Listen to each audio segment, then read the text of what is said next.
When you watch the Celtics play, these are the concerns, and they all rear their head last night. The series shouldn't be this close. They're dominating the glass, controlling the glass. They have 274 points in the paint. They have two legit stars. We don't even know if Atlanta players like Trae Young. Why didn't they embrace him after the three-point shot? Everybody seems to love Boston's two. They're one of the best passing teams because this group's been together forever. They're a better defensive team. So even when the Celtics win, why are they leading by like 5 or 6 points late in games? It doesn't make a lot of sense. Maybe it's this simple with the Celtics. We've seen it for 3 years. They're just different variations of pretty good. They don't have a turbo boost like the Warriors do, led by an all-timer Steph. They don't have a turbo boost like the Heatles had, led by LeBron and D. Wade. Most great teams, all-time great teams, have two great players. Bird and McHale, Duncan and Parker, LeBron and Wade, and Shaq and Kobe, and Steph and KD. The question is, do the Celtics have one? This series shouldn't be close. Better defense, dominating on the interior, playing together for years, great culture. Everybody likes everybody. I mean, you watch when Trae Young hits that shot. Why doesn't anybody hover around him for the Hawks? Do they even like him? Rumors he's going to be sent packing. It shouldn't be this close. And I think the question becomes, everybody likes Jason Tatum. But again last night, I feel like Jaylen Brown's the more aggressive alpha in the relationship. Who do I want taking big shots? And I've been saying this all season. It's a weird way to go. Shaq and Kobe, when they were together, were the two best closers in the league. You had the best interior closer and the best perimeter closer. And that was a problem. I mean, even though they won championships, it was combative. Here, I'm like, well, neither one's the best perimeter closer or interior closer. They're both very good wing closers, but I'm not sure people in the room absolutely believe Jason Tatum's always the best wing closer. I don't know. I watched that game, and I come down to, once again, they're just good. Where's the turbo boost? Why can't they put this team away? I mean, they get a little sloppy. Their star has an off night shooting, and they're losing at home to an Atlanta team. I mean, Atlanta was hot, but it doesn't make a lot of sense on paper. Here's Jaylen Brown after. I think that, we had some bonehead plays, some fouls, and, gave him some opportunities to get going. We just got to finish the game. Our mindset, for whatever reason, we missed some shots, but we just let the game get away from us a little bit, and they just hit shot after shot down the line. And you give a team life, then you leave it up to chance, and that's what we did tonight. I don't know. Steph Curry called a timeout, and they didn't have a timeout. Warriors missed lots of shots, and they're still beating, I consider, a much better team in Sacramento over Atlanta. Are the Celtics just good? We've seen the ceiling. There's no turbo boost. There is no there beyond what they currently are, because I watched this series, and I can't figure it out. They should be clobbering this team. This series should be over. So you saw the Phoenix Suns won last night. Forget balanced scoring. Booker had 47, and DeAndre Ayton had 21, and, Kevin Durant's in the 30s. They don't really do balanced scoring in Phoenix. They have literally no bench.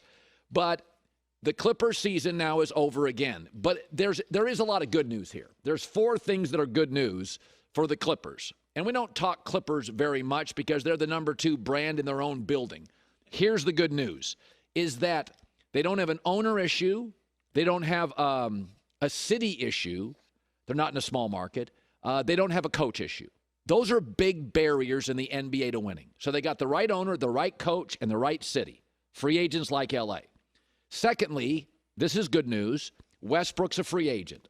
So you got the very best Russell Westbrook over the last several years, but you can move off him. Last night, again, another awful Westbrook shooting night.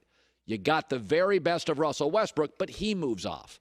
Number 3 is Paul George and Kawhi only have 1 year left. It's not one of these NBA or baseball deals where you're tied with guys for years and years.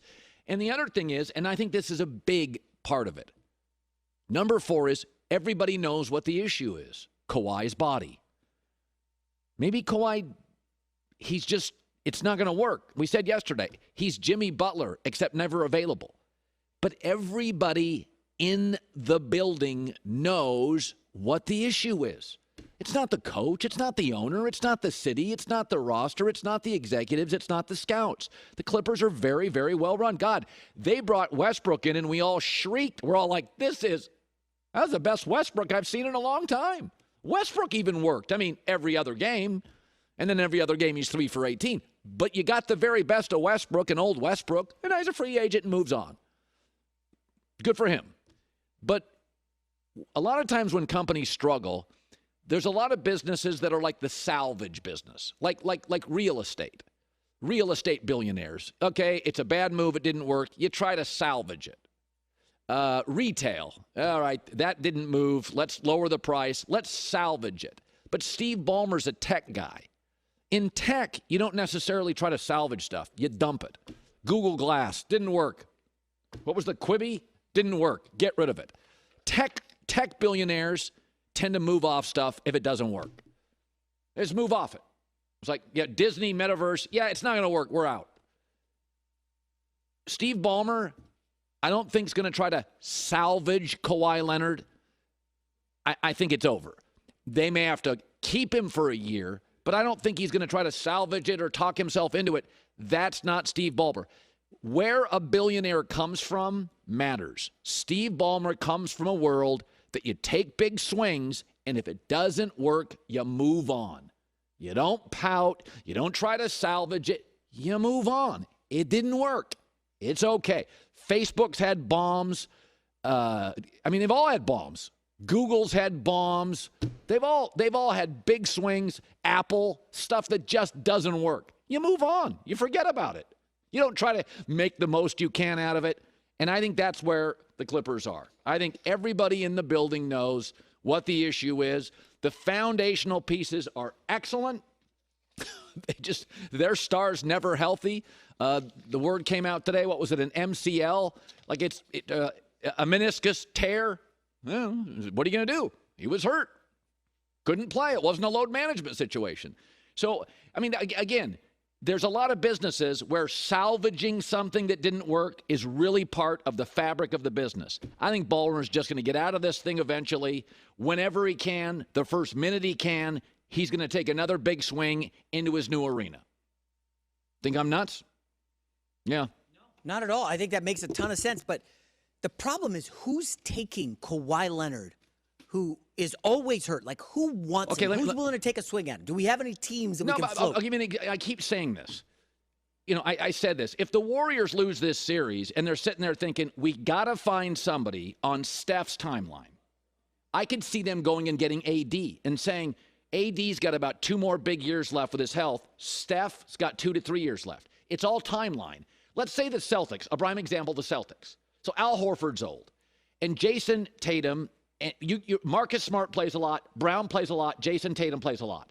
You don't need a 4th star who plays a lot. You need a guy that's an alpha and gets a bucket or a stop. So what if Boston loses again? What if Philadelphia looks around and it's like, how do we get past Milwaukee? How do we get past Boston? If you have a team where, I'll throw this out there. Dallas gets 75 games. Oh, don't do that to Luka, please. No, let me ask you. Wait, don't do that to Luka. Time out. Let me throw this at you. Kawhi doesn't need the ball. Kawhi can get the ball and shoot. No, forget about not needing the ball. He doesn't play, Colin. He's never available. But when he does play. Oh, come on. Hey, aren't you one of the guys? LeBron now plays 50 games a year. That's what you get with LeBron. Yeah, that's like double what Kawhi plays. Well, no. I mean, come on.